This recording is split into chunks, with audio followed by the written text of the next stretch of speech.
Buenas tardes. Hoy vamos a hablar, como saben ustedes, de moral sexual y moral sexuada. Es una distinción que en español se puede hacer muy cómodamente por la existencia de dos adjetivos derivados del sustantivo sexo y que he usado hace ya muchos años, por lo menos un cuarto de siglo, uso en mis estudios antropológicos.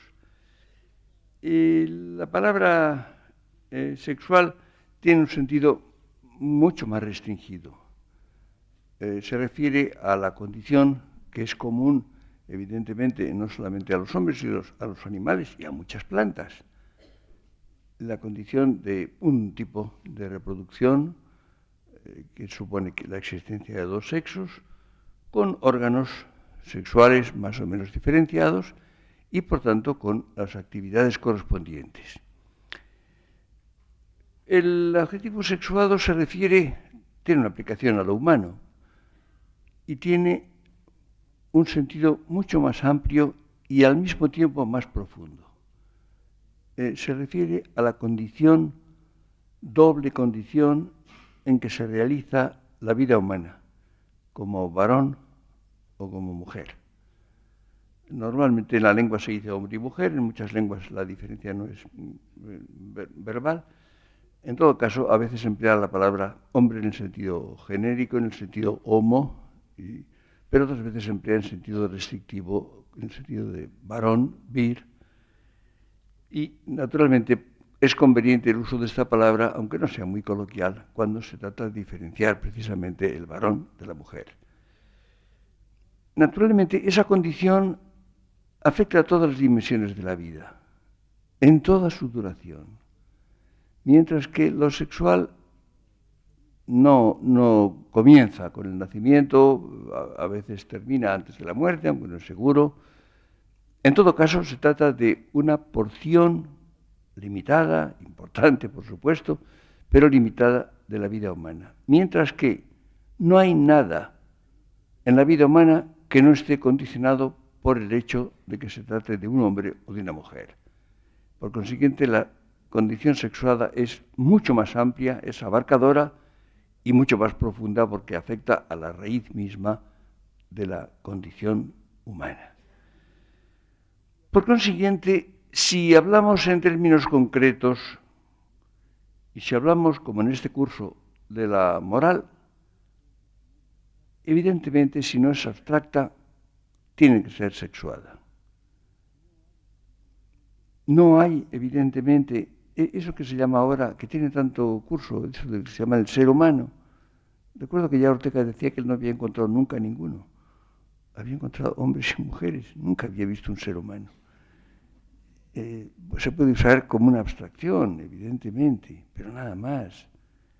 Es, por tanto, una forma abstracta o es un residuo. Quiero decir que como la realidad efectiva es masculina o femenina, el hombre es persona masculina, la mujer es persona femenina, si se toma solamente lo personal, aparte del sentido abstracto que es lícito, ¿no? Lo meramente personal es una cierta forma de despersonalización. Es menos personal, porque elimina una condición absolutamente esencial y radical. Pero hay algo más importante todavía. No es que haya hombres por una parte, mujeres por otra parte, y que sean distintos, que tengan rasgos diferentes.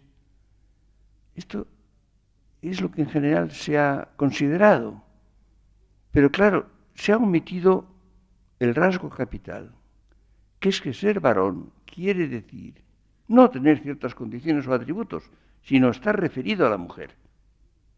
Y ser mujer quiere decir estar referida al varón. Es decir, es una distinción que es una disyunción recíproca. Esta es la cosa.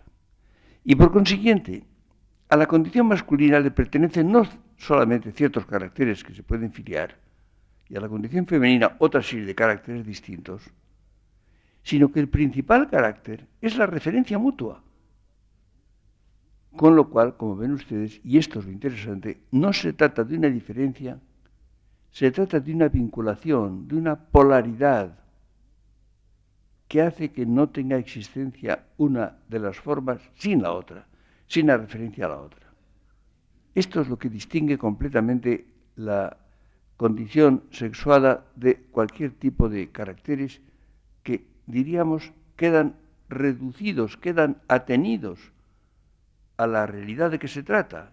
Si yo hablo de una forma o de un color, de cualquier propiedad, evidentemente esto es, diríamos, intransitivo. Esto permanece en el objeto que es lo que es. Si algo es redondo, ello.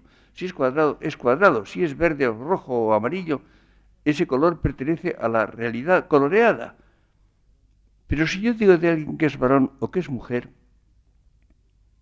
estoy trascendiendo de su condición.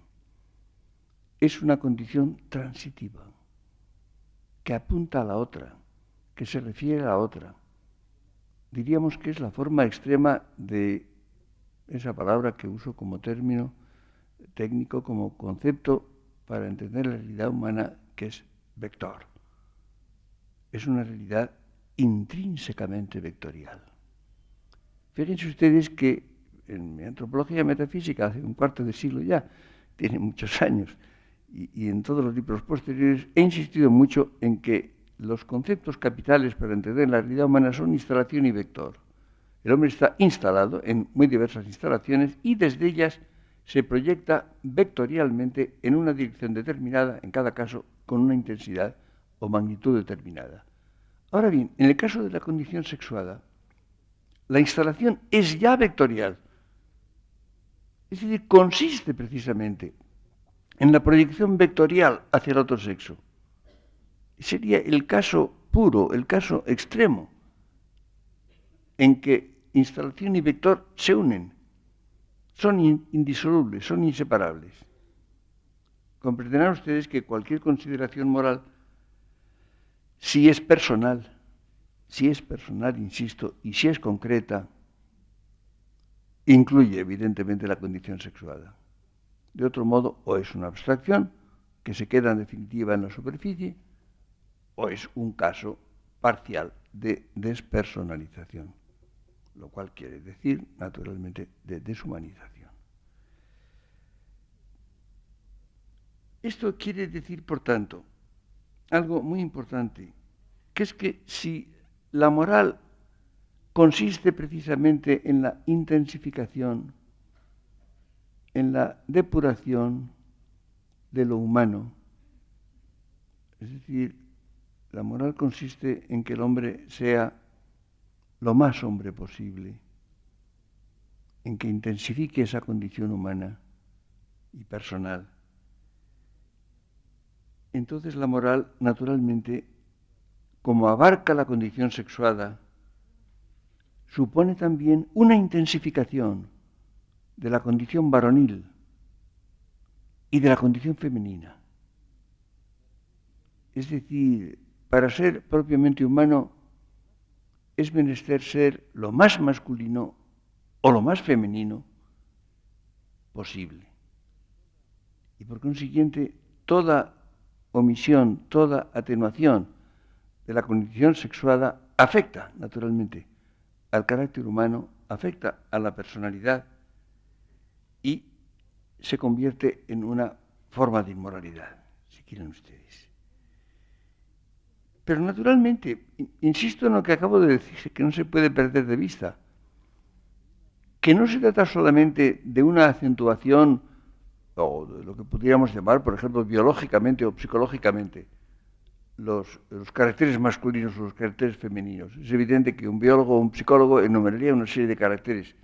No se trata solamente de la intensificación de ellos, no. Se trata de la intensificación de la función propiamente sexuada, la referencia al otro sexo. Es decir, que no se trata solamente de afirmar los caracteres que pertenecen a cada uno de los sexos, sino se trata de la intensificación de la proyección mutua, de la referencia mutua. Entonces nos encontraríamos con algo sorprendente y que no se ha solido tener presente cuando se ha hablado de moral, que es que el desinterés o la indiferencia por el otro sexo es una forma de inmoralidad. Antropológicamente es una grave inmoralidad.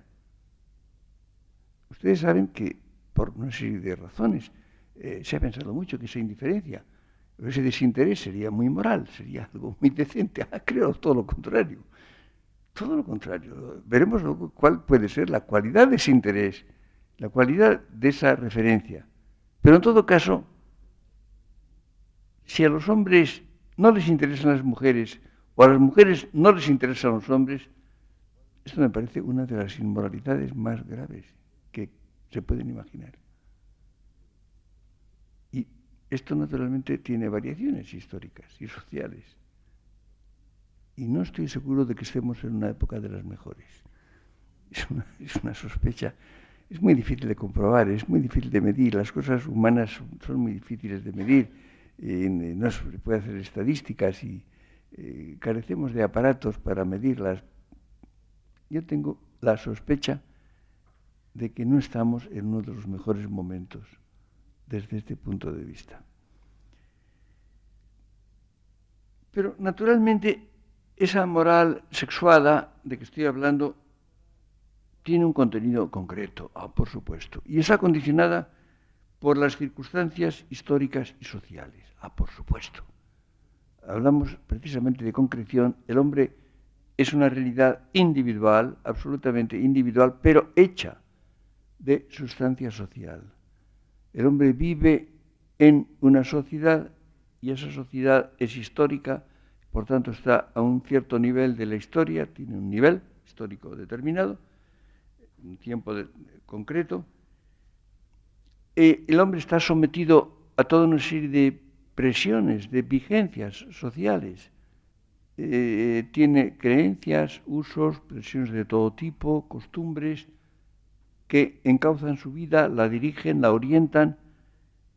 Como vimos ya, esas vigencias ejercen presión no absoluta, son condicionantes, no determinantes, se pueden abrazar, se pueden seguir, se pueden criticar, se pueden resistir, se pueden rechazar abiertamente incluso, pero en todo caso, después de percibir y de recibir su presión.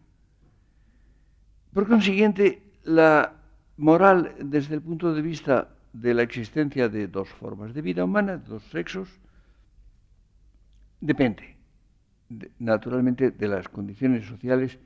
No puede tener los mismos contenidos en una época que en otra, en un país que en otro, sobre todo en países muy distintos. Hay zonas, evidentemente, de cierta homogeneidad. Es evidente que si tomamos, por ejemplo, las sociedades europeas o por extensión ya occidentales, en épocas relativamente próximas, las condiciones son parecidas, es fácil entender, por tanto, ese tipo de presiones, es fácil tener unos criterios de moralidad que evidentemente se escapan cuando hablamos de épocas muy remotas o de pueblos enteramente distintos y que además no conocemos bien.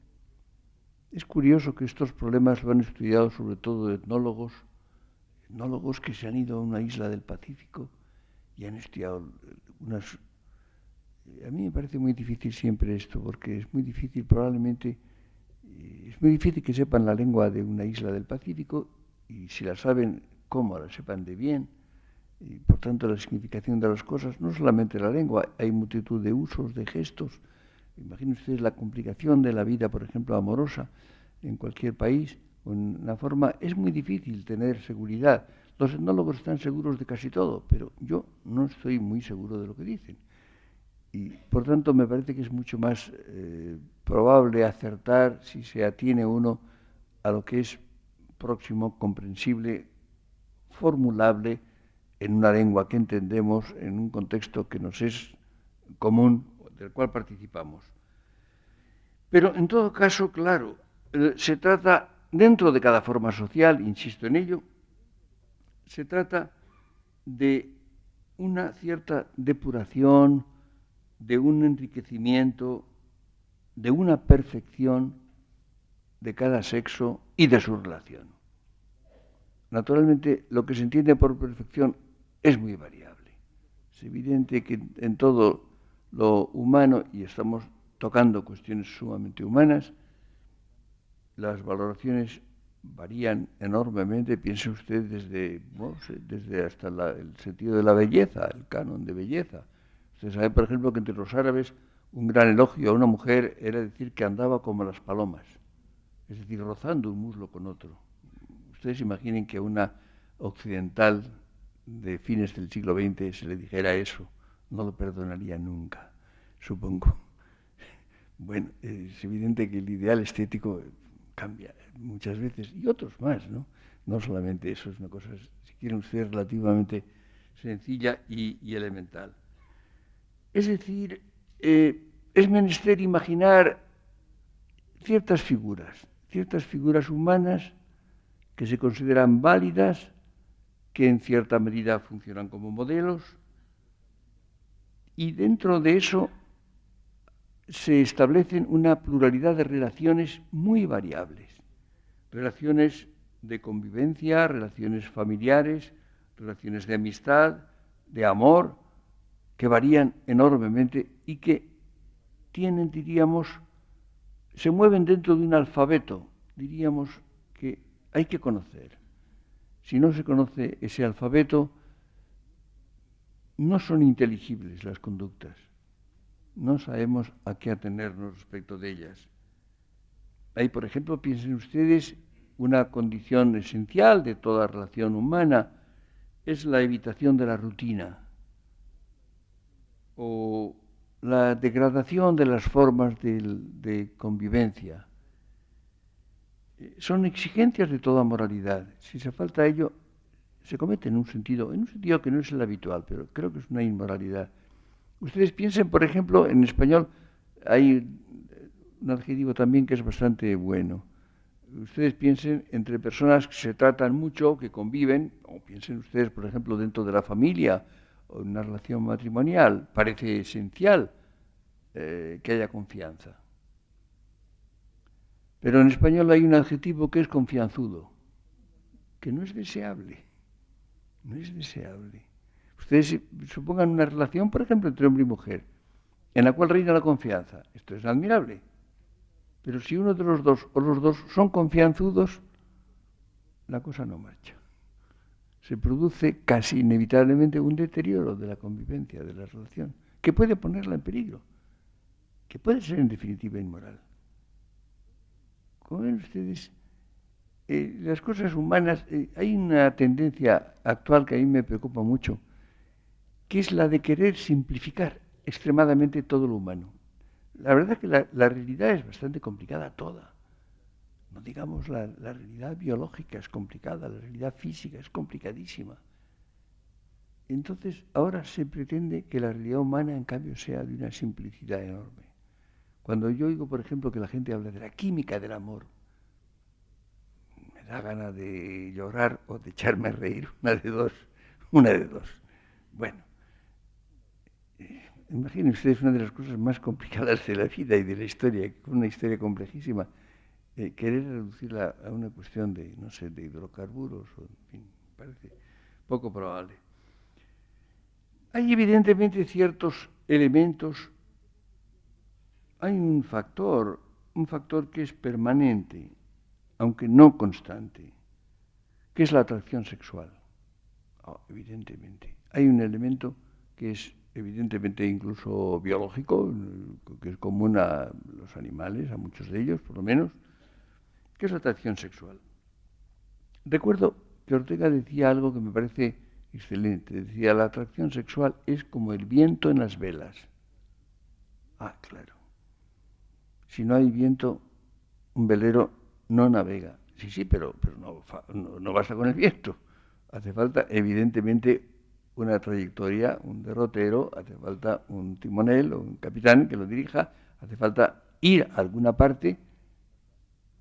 Si hay calma chicha, como pasaba con frecuencia cuando los barcos eran de vela, evidentemente el barco se detiene y no avanza. O si, evidentemente, si falta el impulso sexual, la atracción sexual, evidentemente se detiene en toda una serie de funciones. Sí, sí, pero dado ese impulso, dado ese viento, falta todo lo demás. No se ha hecho más que empezar. Se ha dado una condición previa. Y ese factor, repito, es permanente, pero no es constante. Es sumamente variable. Por una razón, que es que tiene un origen, si quieren ustedes, biológico, pero está condicionado por una multitud de interpretaciones. Interpretaciones de todo tipo, interpretaciones sociales, interpretaciones religiosas, de iniciación, muchísimas literarias, cinematográficas. Actualmente se ponen en primer lugar las interpretaciones fisiológicas o psicológicas.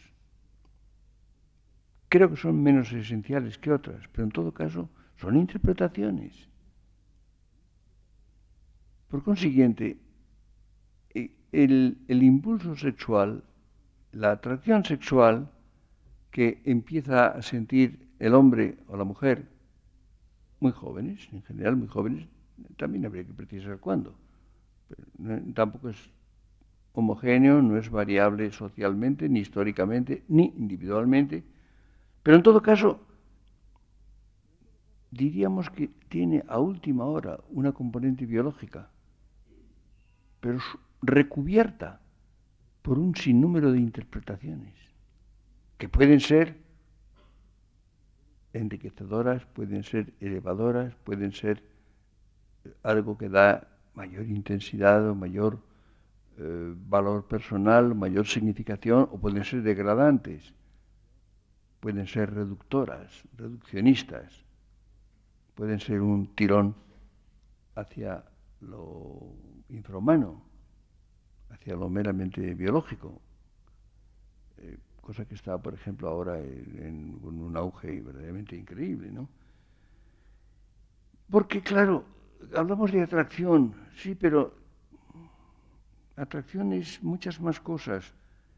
Es también atención, por lo pronto.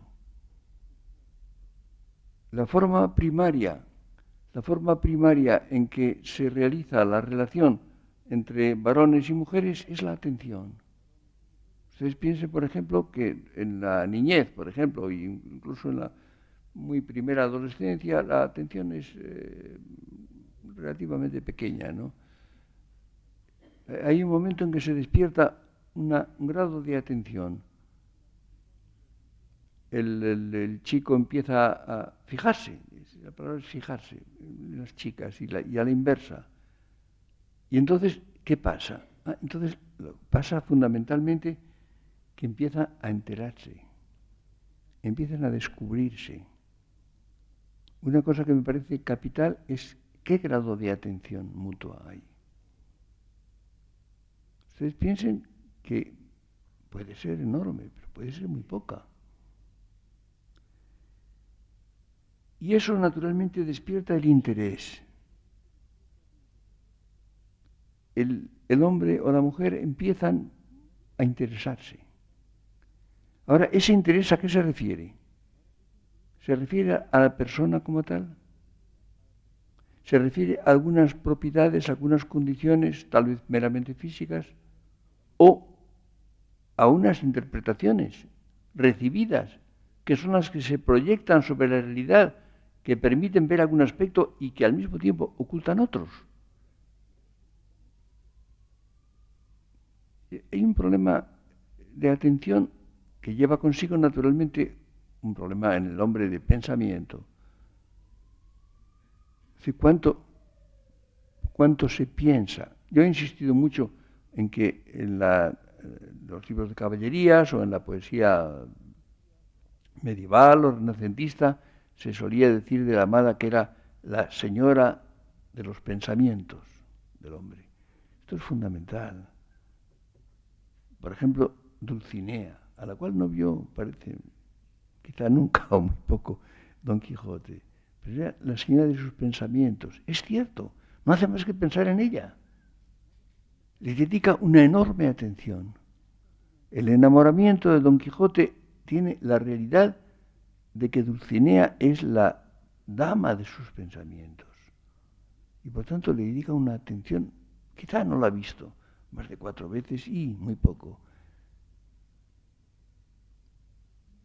Entonces habría que aforar en cada condición social, en cada época o en cada caso individual, naturalmente, qué porción de atención, de interés, de pensamiento se dedica al otro sexo o a una persona individual de él. Y esto naturalmente supone una fantástica variación. Por eso, claro está, se puede escribir una historia de las relaciones sexuadas, de las relaciones de amistad, de convivencia, de amor, de todas ellas, porque es una variedad inmensa.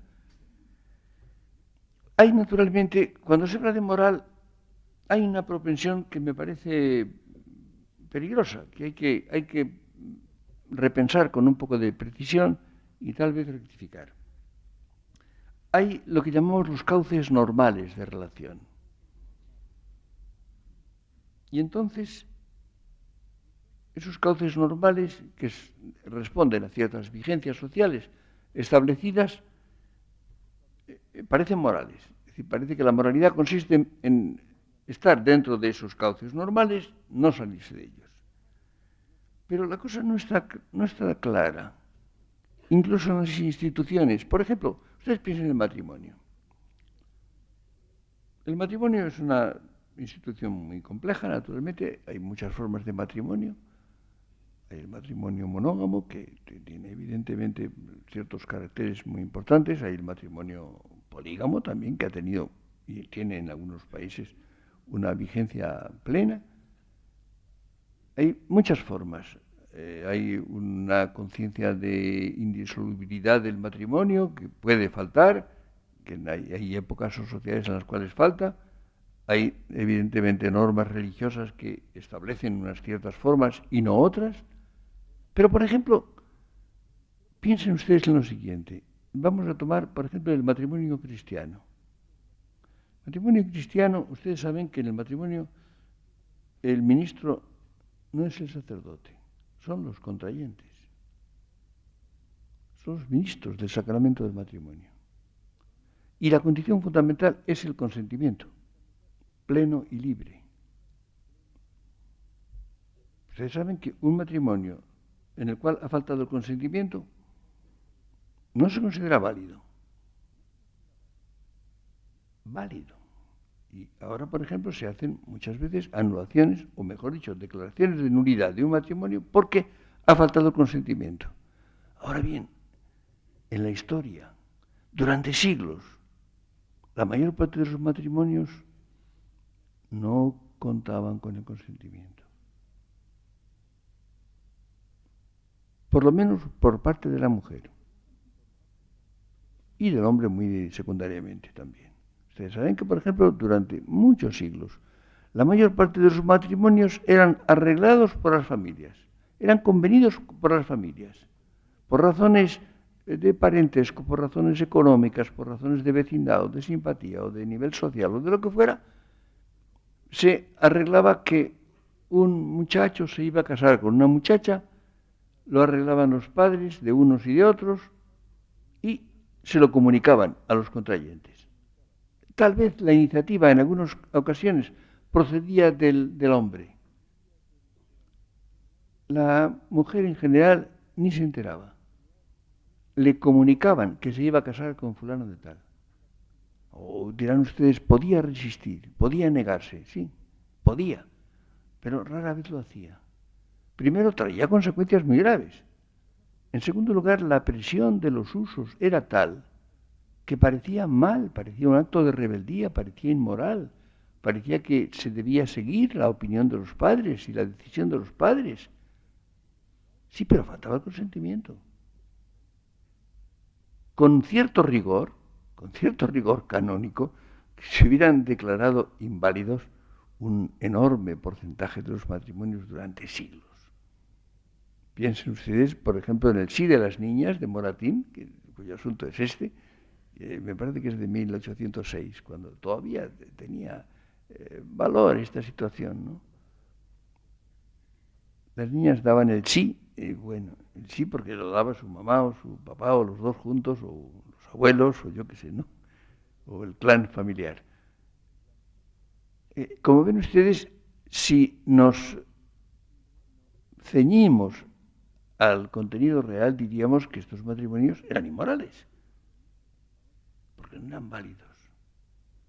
Eran aceptados, no eran resistidos, sí, pero les faltaba el nervio, lo que los constituye como tales, que es el consentimiento.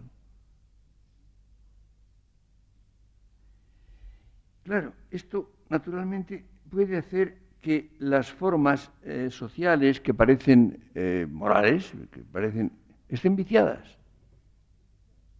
Estén viciadas. Yo les hablé a ustedes hace mucho tiempo ya de aquel principio kantiano del imperativo categórico. ¿Recuerdan ustedes?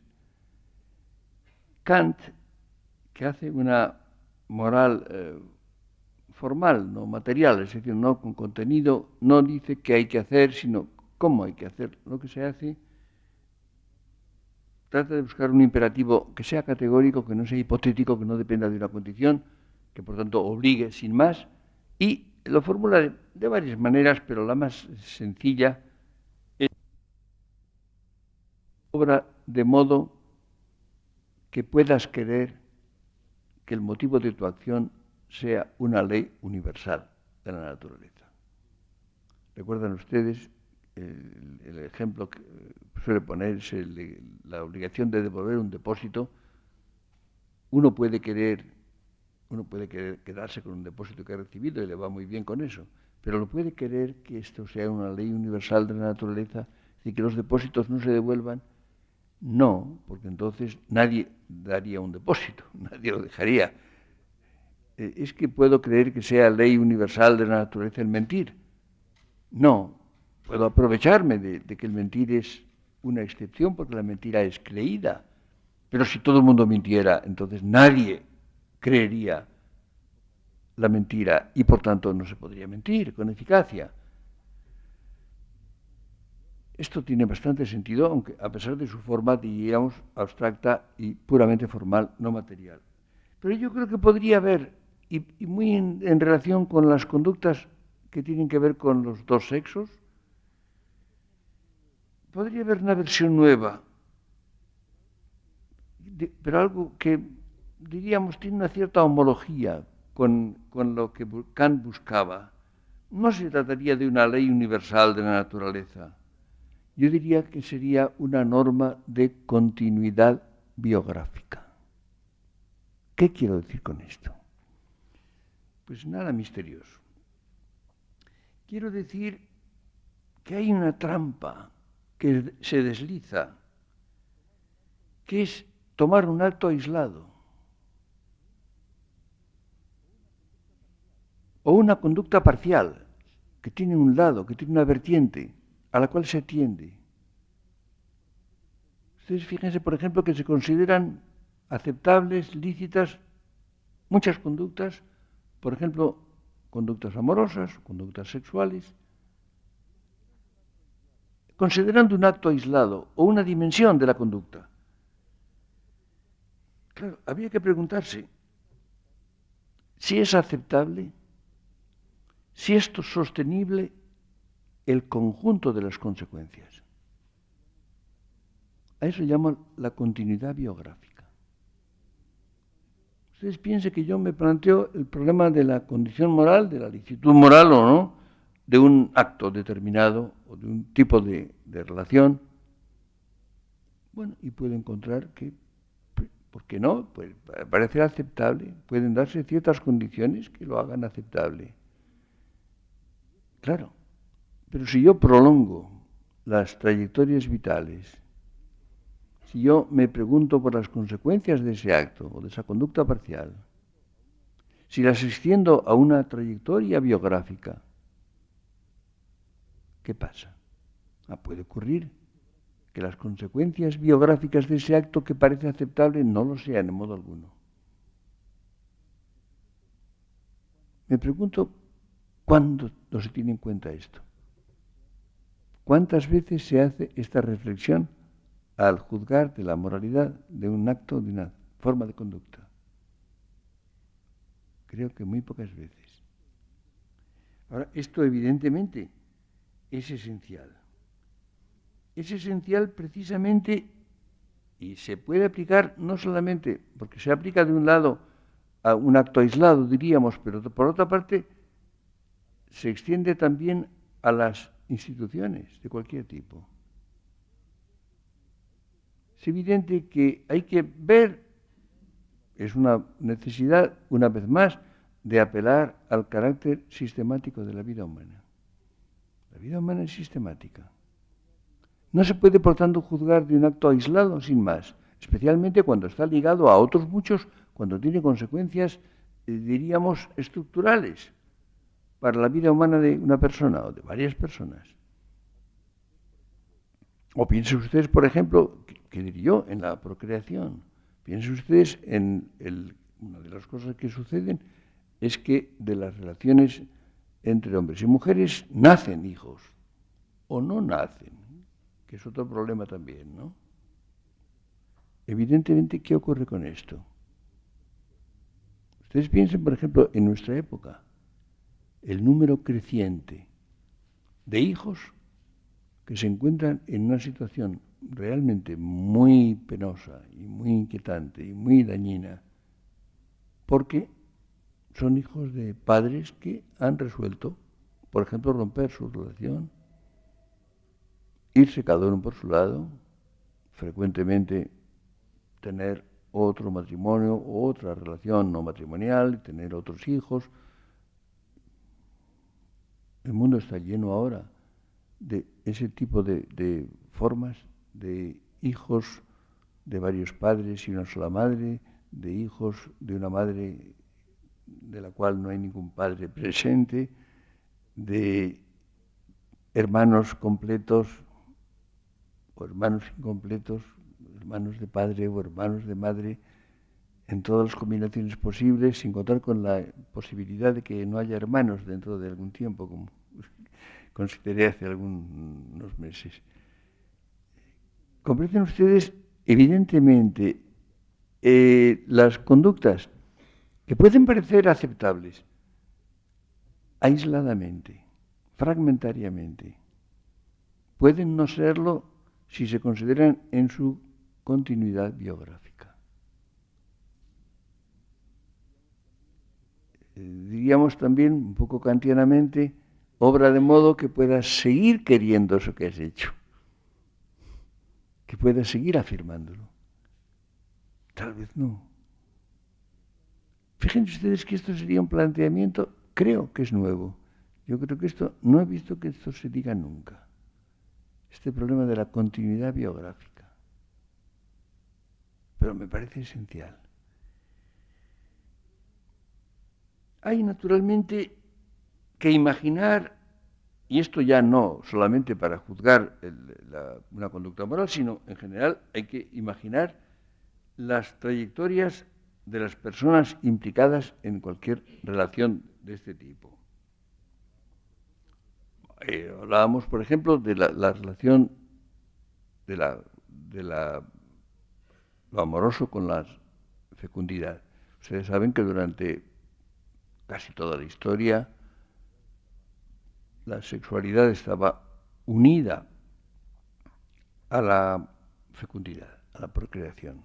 O había naturalmente circunstancias en que no se seguía de ello, pero era más o menos excepcional. Se han producido en nuestro siglo y en los últimos decenios de nuestro siglo, toda una serie de técnicas que han producido una disociación entre sexualidad y reproducción. Disociación que hoy es de una vigencia inmensa. Es decir, no es nada excepcional. Es más o menos lo habitual en muchas sociedades, no en todas. pero en fin, en muchas sí lo es. Entonces nos encontramos con una situación nueva, completamente nueva, que puede tener consecuencias extraordinarias, que la está teniendo. El hecho, por ejemplo, de que en Europa actualmente la natalidad por pareja sea de 1,2 o 1,3, con tendencia al descenso, lo cual va a querer decir que pronto, si esto sigue así, no va a haber hermanos, no va a haber más que un hijo, en algunas familias un hijo, y por tanto no existirá esa relación de hermandad que ha sido desde el comienzo de la historia, ha sido normal y frecuentísima, casi constante. Esto evidentemente es una condición. Pero entonces fíjense ustedes que se trata de una variación personal, es una variación humana, pero que no tiene un carácter originariamente humano. Originariamente es una mutación técnica. No es biológica tampoco, ni siquiera es biológica. Es una mutación técnica que tiene consecuencias, por lo pronto biológicas y después humanas, personales. Es una de las cosas más importantes que han ocurrido en este siglo.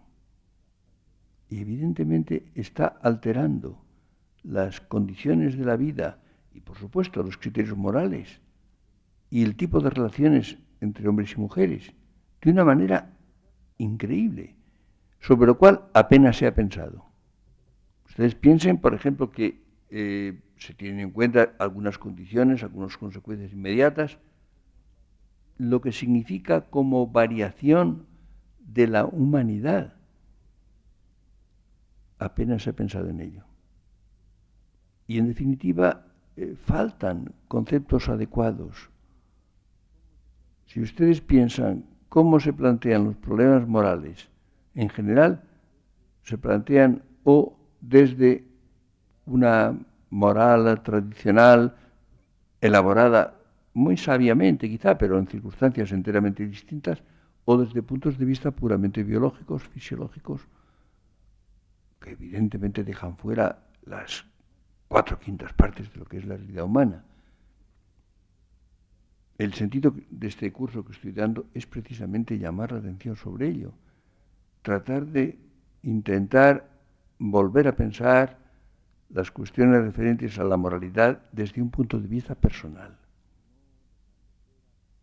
no dejando fuera el hecho de que se trata de personas, de vidas humanas.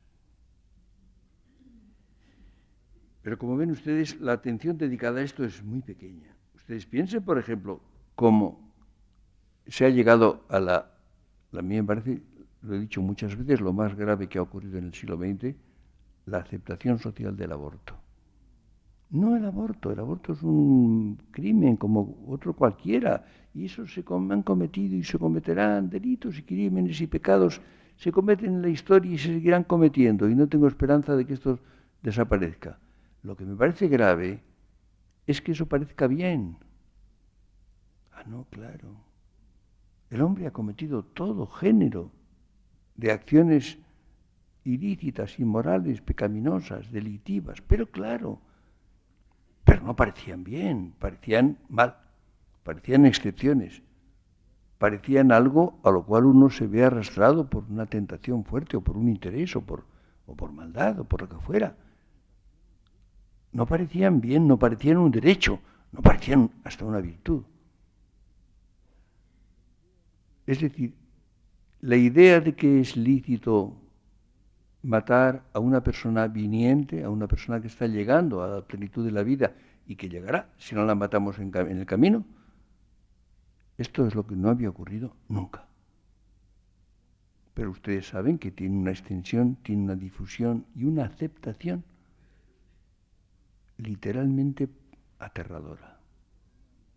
Porque se ha producido una manipulación de las mentes, un embotamiento de la sensibilidad, una falta de comprensión de lo que quiere decir persona, que a mí me parece realmente muy difícil de comprender. Tan difícil de comprender que yo creo que no lo comprende casi nadie. Quiero decir que las personas que lo aceptan y hasta lo defienden, no se dan cuenta de lo que están diciendo o de lo que están haciendo. No lo están realmente pensando. Carecen de lo que llamaría Husserl una impresión significativa. Es decir, hacen una pura mención esquemática y abstracta. Esto, evidentemente, indica una situación que parece enormemente grave, ¿no? Dirán ustedes, ¿y cuál es la raíz de ello? ¿Cómo esto es posible? Yo creo que lo decisivo en la moral sexuada, la moral que tiene que ver con la relación entre el hombre y la mujer, es hay que tener presente la condición personal del otro. La inmoralidad indiscutible y básica consiste en prescindir de esa condición personal. Es decir, en tomar a una persona como una cosa, como un organismo, como algo que se puede usar, que se puede poseer, de lo cual se puede obtener placer, o utilidad, o servicio. Esto es el núcleo que afecta a la moralidad en estas relaciones. Fíjense ustedes que en toda moral, evidentemente en toda condición moral, el olvido del carácter personal es la suma inmoralidad. Lo que pasa es que en esta relación lo personal interviene intrínsecamente. No solamente, repito, la condición de cada uno, sino la condición personal de la relación mutua, de la proyección mutua de un sexo hacia el otro. Lo sexual es una provincia limitada, sumamente importante, sumamente interesante, pero es una provincia de lo sexuado. Por esto, ustedes piensen, por ejemplo, lo siguiente, y esto me parece que es una cosa que también se pasa por alto. Cuando se difunde, como está en nuestra época difundida, la idea de que la relación entre hombres y mujeres es una relación sexual, no se advierte que las relaciones entre hombres y mujeres, en el 95 o el 99% de los casos, no son sexuales. Es evidente. Lo cual querría decir, si las relaciones entre hombre y mujer fueran sexuales normalmente, querría decir que el 95 o el 99% eran una frustración. Puede decirse esto, es monstruoso. No lo es. Las relaciones entre hombre y mujer son sexuales excepcionalmente. Y esas relaciones son enormemente valiosas, de extraordinario interés, pero son excepcionales. Ustedes recuerden la lista de don Juan Tenorio y don Luis Mejía, ¿no? Bueno, evidentemente es muy poco, evidentemente, comparado con el número de mujeres que hay en el mundo, o con los cuales tenía alguna relación don Juan o don Luis Mejía. Es que eran frustraciones, evidentemente no tiene sentido. Lo que pasa es que las relaciones entre hombre y mujer son todas sexuadas. Todas. La relación de un hombre con una mujer no se parece a la relación de un hombre con otro hombre o de una mujer con otra mujer. Y naturalmente no tienen por qué ser frustraciones, ni poco ni mucho. Pueden ser admirables, pueden ser valiosas, pueden ser perdurables. Si tuvieran que ser sexuales, la vida humana sería una frustración permanente. Pero no lo es, no tiene por qué serlo. Esta es la cuestión. ¿Qué quiere decir entonces? Quiere decir precisamente que la relación entre hombre y mujer tiene que partir del carácter comúnmente personal, del carácter personal de ambos, por tanto, de una relación de igualdad en lo personal, de diversidad en lo sexuado. de diversidad completa, que es lo que produce precisamente el atractivo, el interés, la atracción, la novedad, la posibilidad de descubrimiento. Es evidente que un hombre tiene que tratar a una mujer como mujer, simplemente, la cosa no tiene más misterio. No es tan frecuente. Yo siempre advierto, yo no sé tratar a las mujeres más que como mujeres, la verdad sea dicha, no es que tenga mérito ninguno, pero yo encuentro siempre en una mujer, sobre todo si no es muy joven, una cierta sorpresa agradecida cuando se siente tratada como mujer. Y, naturalmente, habría que decir lo mismo respecto del hombre. La mujer tiene que tratar con el hombre sin olvidar que es hombre, considerándolo también como varón. Precisamente con una, diríamos, estimación y posiblemente, incluso en casos afortunados, complacencia, que no se refiere solamente al carácter humano, al carácter personal, se refiere naturalmente al carácter masculino o al carácter femenino y a la relación recíproca, a la manera de proyectarse uno hacia una o una hacia uno. Como ven ustedes, se ofrece desde este punto de vista un panorama moral de las relaciones entre hombres y mujeres enormemente rico por lo pronto. No se puede reducir a unas pocas cosas. Esas pocas cosas existen y tienen la importancia que tienen en cada caso. Pero evidentemente no son más que partes de una relación que va desde el nacimiento hasta la muerte, y espero que después se seguirá siendo, naturalmente, varón y mujer, no falta más. Y que afecta a todas las dimensiones de la vida, desde lo más puramente biológico hasta lo más puramente intelectual o espiritual o moral o intelectual, como quiera usted llamarlo. Se es hombre o se es mujer de arriba abajo, íntegramente, sin excepción. Y yo creo que en definitiva la moral consiste en no olvidar esta condición y no olvidar tampoco que se trata siempre de personas. Continuaremos no el próximo martes, sino el otro.